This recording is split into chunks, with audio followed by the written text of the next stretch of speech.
आला हजरत अहमद बरेलवी की जिन गुस्ताखाना इबारतों की बात आप करते हैं, इनको अगर छोड़कर बाकी दीन की जो खिदमात है उनके बारे में आपकी क्या राय है? उनके बारे में मेरी वही राय है जो बाकी लोगों की है, और बाकी उलमा के बारे में है, जो जिसकी अच्छी बात है वो ले ले।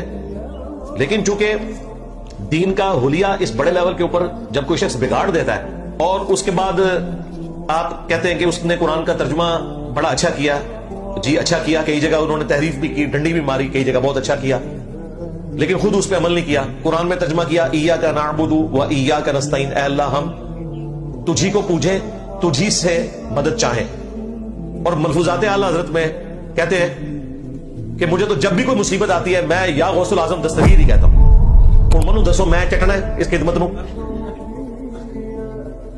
ये इसी तरीके से है कि एक शख्स ड्राइविंग करते हुए कह रहा है कीप लेफ्ट, और वो स्टीयरिंग राइट वाले पासे जा रहे थे, ठोक ही देगा ना, तो ठोक गए ने अपने आप भी तो भी।